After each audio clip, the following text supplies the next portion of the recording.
Hello, everyone, and welcome to the Barrens Chat Podcast. I'm Sod, and with me tonight is my co-host Guck. This is a podcast about World of Warcraft by two guys who play it. Guck, pretty big week in WoW for myself. Mythic progression started and actually went very well. We one-shot the first two bosses and then killed a third in one night. That was the only night of progression that we had. Did multiple keys. I did up to an 18. I completed a 15 on 3 characters and like a 13 on another.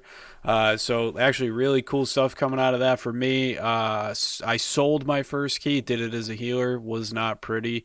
But the boys that I play with have been selling them all day now, trying to get a little bit of that money up going into Shadowlands. So really exciting stuff coming with, like, you know, just the progression of like my team and the guys I play with and my guild just doing really well. So I'm really pumped about that.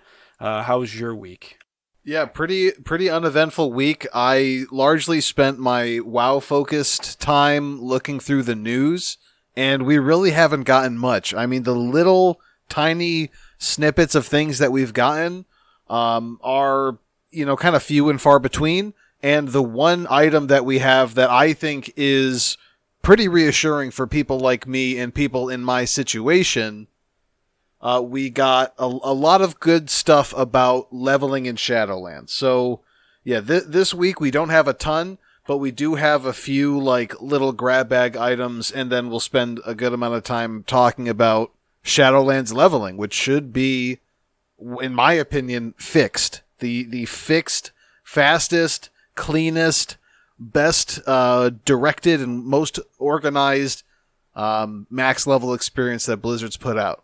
Yeah, also, one thing to note that you and I actually forgot to bring up, next week, so a week from Tuesday on June 9th, we are getting some sort of Shadowlands announcement from Ian Hazakostas and one of the other developers or producers, so should get big news there. Don't know what sort of news it'll be, but hopefully we'll get maybe a release date or a pre-patch date. I don't think they'll give us a pre-patch date, but you know, just kind of see what's going on. Maybe get like an hour's worth of info from those two, and that is also another thing that's exciting to look forward to. Yeah, that will be huge. We'll probably have a standard episode come out before they do that press meeting. So we'll have a lot of stuff coming in the second half of June that will be very Shadowlands heavy. I'm excited. I think it will include possibly both Ardenweald and Maldraxxus alpha dates, because we still haven't seen those. I think that's going to be a big part of the reveal. I think we may also get dates for closed and potentially even open beta. Hopefully we get some sort of rollout schedule that can give us a little bit more to look forward to, because, again, we are still waiting on the pipe dream that we will ever one day be given alpha access. So yeah, it's tough. We're kind of just waiting. We're waiting for a huge content bomb to come when they do that. Yeah, and we did shoot our shot and try to beg for an alpha invite. No news yet, but we're keeping our fingers crossed. Yeah, it's hard out here. It's hard out here for the podcast. But I mean, like with that, like going into next week and WoW with the reset, you have the Battleground bonus event. So if you need to farm your Blood of the Enemy essence, you get bonus honor out there for that. And there's a PvP brawl that you can get into. And then there's also the 1,000 Boat Bash and 1,000 Needles. That's an event there. Honestly, I've never participated in that. I have no idea what it is. And then Dark Moon Fair starts up next Sunday. So if you're looking at getting an XP, like extra XP on top of what we already have, or bonus reputation, you can do that. Or if you just like participating in the Dark Moon Fair.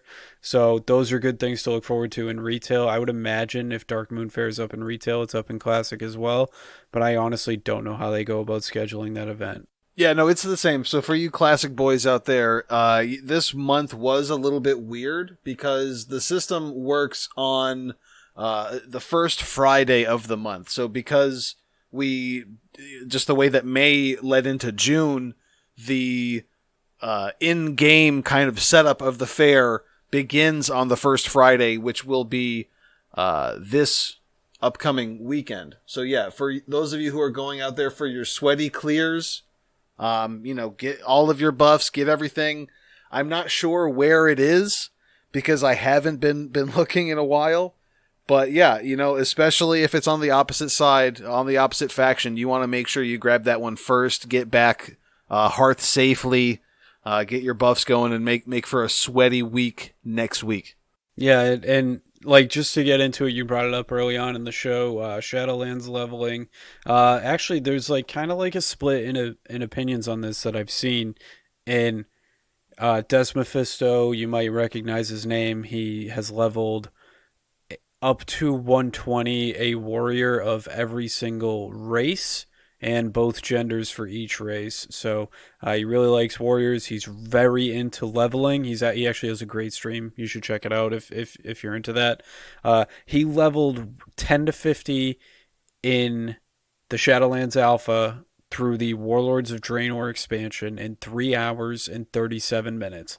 Now, this is pretty significant. Like most people, if you played right now through, I would say you're probably, like for the average player, maybe looking at a 10 to 12 hour ordeal to get to 110, like gameplay wise. So if you're going to level 110 to get into BFA content, that's probably what you're looking at, even with the XP buff and heirlooms. I as an average player, I don't expect to level in 3 hours and 30 minutes ever, but he pulled it off, which is great news.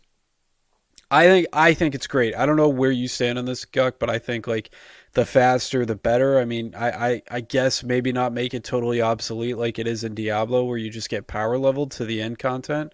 But I do think that WoW's best content is in the end game in the current expansion. Sure, it's definitely nice to go back and visit those old expansions and see what like you might have missed out on, or just to re-experience it. But I think getting to the end game is like where everybody, or not everybody plays different, but most people have the most fun, and that's where their focus lies. I think that is a good thing. So I think like a 4 hour level experience is probably pretty good. Yeah, I personally don't have any issues with I don't have any issues with leveling getting faster.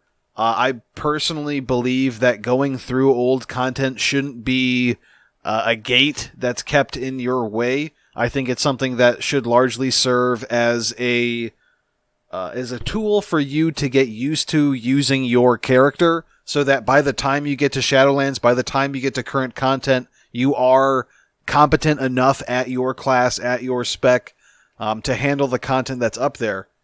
So personally, I think that the faster time is good. I like, at the end of the day, going faster is good, but I don't believe this is representative of leveling at all. I think, when you think about Des Mephisto, this guy is someone who is incredible at leveling.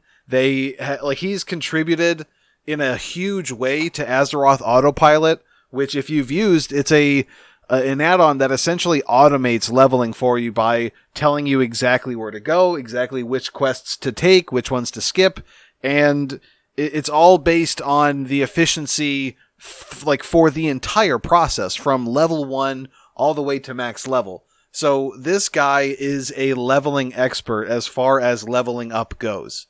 One of the main facets of this level up speed run that I want to talk about are the garrison outposts. So this is something that if you didn't level up in WoD, I didn't level up in WoD. This is something that you really have to be committed to WoW to know about. There are different arenas, and I think these are parts of the buildings that you can build. The sparring arena is one of them. The arsenal is the other.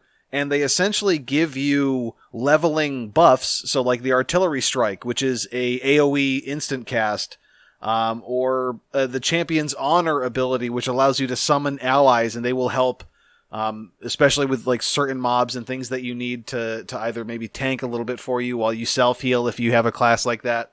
There are different elements of just like a really deep game knowledge that gave this guy the ability to do this. So It's niche, right? Not everyone is going to be able to level this fast. I think it's great to know that it is possible to level this fast, but my fear is that Blizzard will look at the upper echelon, kind of like this tier of leveling, and think, okay, how can we put a damper on speed leveling while keeping this, content somewhat effective and efficient? So I like it. I like what it says right now. I'm worried that Blizzard will overcompensate for it later on. Yeah, I would certainly expect to see a nerf. I don't think they like people playing through it that fast. I just saw the breakdown of his 10 levels time wise. He did 10 to 20 in 6 minutes and 26 seconds. And then he did 20 to 30 in 17 minutes 5 seconds and 30 to 40 in 31 minutes 36 seconds. So he essentially did what is that? The first 30 levels in an hour. Yeah, it's hard to read. He's got basically like speedrunner splits up on his screenshot, and yeah, the time for what I believe is just 10 to 50 is 3 hours 37, and then he's got his splits there where, yeah, I mean, it just doesn't seem like there is a lot of stuff to do in those early levels. It seems like you're just flying through it. So Blizzard may end up tweaking those early levels, making them last longer. Who knows? But I hope that by doing this, we don't see a huge kind of snapback from Blizzard where they make this all of a sudden a much slower, more arduous process simply for the fact that it can be done quickly. Yeah, I mean, I'm of the mindset, like, I know they're going to nerf that just because I know that's how it's going to go. But please make leveling borderline obsolete for my sanity's sake, because I do like to level and have a plethora of max level characters. Yeah, I think one of the things that Blizzard does, and they've said this a lot, they say, bring the character, not the class. Or, bring the player, not the character, however you want to think about it. Being able to level up in alt and bringing that class up to speed really quickly I don't think that's something that Blizzard really wants. I feel like because they've just never been alt friendly. And whenever they do something that's alt friendly, it's like something that comes out later and it's not it's not effective enough to bring people back into the game. It just kind of appeases those who are already in it. I'm thinking, cross character essences, they seem to be very focused on you having a main character, right? So that to me makes me feel like, okay, well, if we are going to fix leveling, they could just keep that the same by implementing some sort of system in Shadowlands that makes it so like, okay, this is your main because it's so much farther ahead in whatever the Shadowlands system is. But it's not going to be an AP grind because we've been told that there isn't any sort of endless grind like that. It could be a time-gated thing with the Covenants. It could be something totally else that hasn't been announced. It could be a part of Torghast. We don't know what it is, but I would just say because Blizzard isn't very good at dealing with characters who want to play a bunch of alts, I don't know. I kind of side with you in thinking that they will make leveling faster because they don't like just the idea of like, oh, okay, well, I'll just spend a weekend getting an alt all the way from, creation to raid ready, and then I can just bring this character instead of, finding someone else who plays a different class. It's weird, Blizzard's weird like that. Yeah, so like, I don't know about you. I don't know how much I'm borderline panicking about Shadowlands because I was saying this to one of my friends today. Like, my biggest fear is picking a class to main that is going to be useless in Shadowlands. Like that is my concern, right? I'm doing a lot of Mythic Plus right now.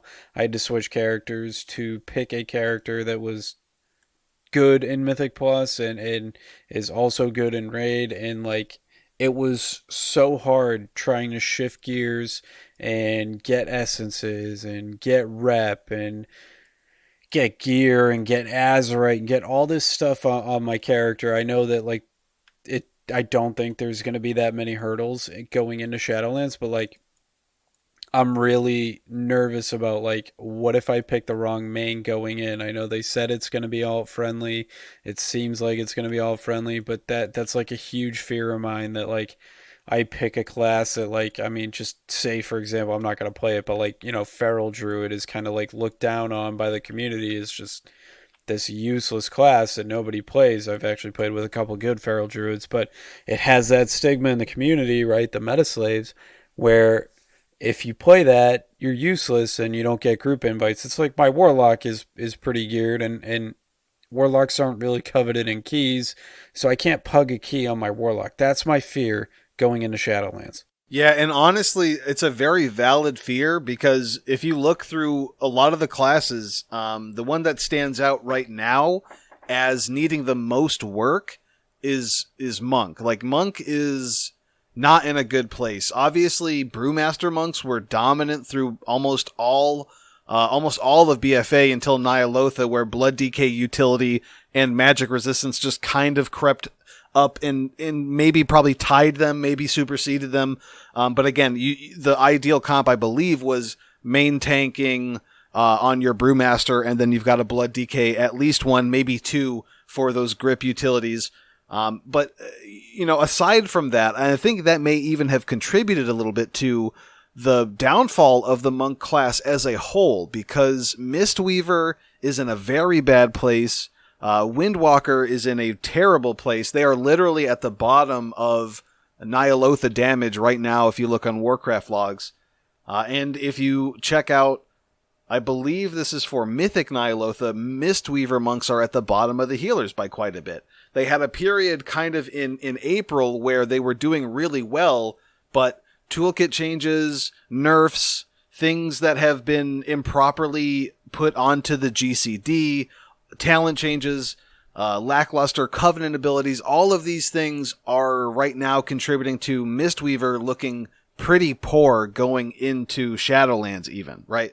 So the issue is these classes coming out of BFA aren't in a good place, and it doesn't seem like they're being put into Shadowlands at a great place either. Now, there are two schools of thought here, right? Most people who are staying up to date with this, the meta slaves, they're going to be like, I'm not going to play that class. I'm not going to risk it.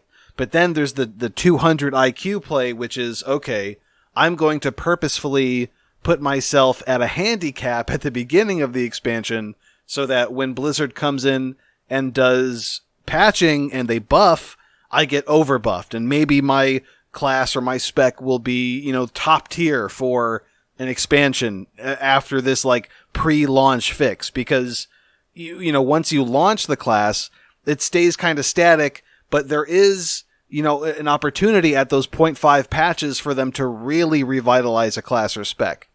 And it's a gamble, but it is something that they do. There is a potential to overbuff when you start with a really bad class. Do you remember anything like that happening in BFA or Legion, where on launch there were specs that were just dead, but then by, the second raid tier, they were actually doing really good because of buff patches? Nothing specific. I know that in BFA they nerfed a couple classes to the ground and they were never to be seen again. Like, sub rogues on Zul. I think very few sub rogues ended up killing Jaina in the next tier on Mythic, and I think they did the same thing with Shadow Priests after Eternal Palace. And so that's one thing I wish they did more was just like hot fix. I don't know, maybe hot fixing is too much, but like I just feel like when I know you haven't played retail in like the last month, but like you don't really see any good feral druids, or you don't see any at all because they're not like wanted. So it's like I don't know if they need to give them some of the utility like the old crit buff that they used to have, but like I just think it'd be nice to see some more variety in the play. Right now, hunters are really strong, and my guild has about 7 of them on our progression team, and we have so many hunters that people are trying to actively switch mains, which is a pain in the ass. But it's just one of those things. Like it looks like hunter might not be as good next expansion. I mean, who knows, right? Like it's just the direction that it's going in. It's so early in alpha phase, and I'm just trying to see what I have fun with right now, and hopefully I get that invite. And I can see what I have fun with in Shadowlands Alpha or Beta if I do end up getting that. And honestly, I'm just gonna try to be proficient with my leveling and get maybe a couple max level characters early on in the first week so I don't waste a reset, and hopefully kind of see how things shape out from there, right? I feel like that's like the best option. Yeah, I think that is the best way to avoid the catch-22 of the situation. As long as you can pick a class or spec that you genuinely enjoy playing, you should be able to compete with that idea that, Blizzard could change the classes and just flip everything over on its head. As long as you're playing a class that you like and that you enjoy, the chances of you getting burnt out, as long as you're not totally beholden to your performance on the meters, I think you'll probably be okay. The issue, though, is obviously, like, it's always this thing where you can go into the expansion taking the best DPS from the last expansion or just the last raid tier. But then you run the risk of the really good classes being nerfed, the really bad classes being buffed, or with the new expansion starting, everyone gets kind of like a sideways buff. So it's always going to be a risk, right? And then even after launch, if you're playing a class that's really strong, do they hit you with a debilitating nerf and then make it so that that class is unplayable the rest of the expansion? All of those things are risks, right? And it's almost inevitable that your class could be one of the specs caught in the crosshairs. I think it's important to kind of do what you're doing and take a step back and try to just appreciate the classes and specs that you enjoy playing, and then focusing on enjoying your playtime instead of just being a slave to the meta. I mean, if it gets to a point where you're not getting into those pug groups because you're not a meta enough spec, then you have the issue where you're like, okay, maybe I do have to re-roll. But hopefully along the way, WoW is a social game. Hopefully you find the group of people that you're going to run content with that, understand that you're a good enough player. And even though you're not playing the meta, you can still find a way to fit in and serve the needs of that group, be it in a Mythic Plus, in a raid, whatever it is. Yeah, I honestly I couldn't agree more with that. And to get back to your first question, Affliction Warlock was not good in the Emerald Nightmare tier of Legion. It was like mediocre at best, and then it absolutely shredded for the rest of the expansion. And I think, maybe that's like a good point of it. It's definitely not the case for all specs that they have, but it definitely is possible. And honestly, I do think like people make niche specs work, and in order to be able to play those and have fun, you really, like you said, you need a community of players to play with that understand your role as a player as opposed to what your class does, or that play with you because of you as a player instead of your character. Exactly. And along the way, like, even if you are going to be someone who's like, okay, I'm playing a class that's not getting accepted into pug groups, let me re-roll. Along the way, you're going to want a group of people to level that character up with, because you're going to still need gear. You're going to, in fact, need more gear than the last character you left because you had to re-roll. So it's infinitely better for you to have a group of people that you're already going to play with, because it gets you through that stage. And if those people understand what you're doing, they'll probably, feel more like helping you, because they'll be like, oh, okay, so now you'll have the last character you had and this new one. Both of these will be viable in some situations. And then you can now, bring that alt and maybe even change the title, change hands, which one is your alt, to other content. Everything is just easier when you have a group to do this stuff with. So yeah, I mean, it's tough. You want to start strong and find that group, but honestly, you got to get in a group where that stuff doesn't matter and that you can have fun and get into, a class that's off meta, have time to switch to a class that's meta. All that stuff is just ameliorated by you having a group of people that, have your back. Yeah, and then I just want to hit on one more thing. So I am on Facebook, and I joined the World of Warcraft Facebook group. I lurk. I'm never gonna post there. You're never gonna see me post there. But I do see a lot of questions being asked on there, and it looks like like maybe some players could afford to be informed. So maybe in future episodes I can pull stuff out of community websites like the Facebook group or Reddit or forums, and maybe look for questions or to help people on there. It looks like a lot of even returning players just aren't sure where to go and how to find guilds. There's a lot of great tools out there right now to find active communities to play with and to encourage you to continue to push yourself in the game and at least end game content, which is obviously what Guck and I focus on, right? If you're looking for a transmog farm, I'm not your guy. Guck will tell you, I've used one transmog on my warlock for the last 4 years. That's not my thing. Some people are into that. It's not me. I'm not into mount farming. Maybe once in a while I'll go do an old raid and see if I can get one, but I don't farm it every week. So that's my primary focus as a player, and maybe I can, pick some topics out of that and just see what we can find to talk about on this podcast. Yeah, again, I mean, like we said at the top, there's not a lot of stuff. The little grab bag things that we've got this week, BlizzCon 2020 is canceled.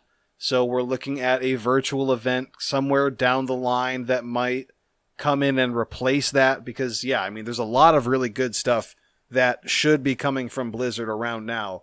Obviously, we had a flop with Diablo. I would love to see something good come from that franchise. We've got Shadowlands stuff coming. I bet that there's an Overwatch 2 thing coming. There's a lot of stuff to expect from Blizzard, so I bet that we get something. They're saying a virtual event early 2021. So, we'll see. We may end up kind of losing the Shadowlands stuff that would have been covered in BlizzCon 2020, which might be what the June 9th announcement thing is from Ian. So we'll see. That could actually be a really huge announcement. But yeah, it's something that will hopefully be replaced early 2021. The other thing that we got, there is a Arthas Lich King model that is now out, I think out for pre-order, very similar to the Sylvanas one that was released, fairly similar to the really massive Illidan statue that was released, I think pre-Legion. So it's hard to speculate with exact kind of certainty what this could be related to, but I mean, Torghast is where the Helm of Domination was crafted. I think it might also be where Frostmourne was crafted, I'm not sure. So there's definitely some Arthas and Lich King tie-ins to Shadowlands, but I mean, see, anything with Arthas on it gives players enough to speculate on that he could have some role to play in Shadowlands, which I think would be great as long as it's not used as a cheap, oh, here's Arthas type thing. There you go. I mean, that's kind of it. There's nothing else to really say about BlizzCon or the Arthas figurine. It's just they're here, we can speculate and that's it. Yeah, just next week we'll probably have more speculation. Obviously, our episode next week will drop the day of the Shadowlands announcement, so I guess we'll have speculation on that. At least we have that to look forward to. Thank you guys for listening. Hit us up on Twitter at SaudiLOL or at Barrens Chat Pod. You can hit us up on email, baronschatpod@gmail.com, or follow us on the website, baronschat.podbean.com. And as always, we'll see you guys in the next one.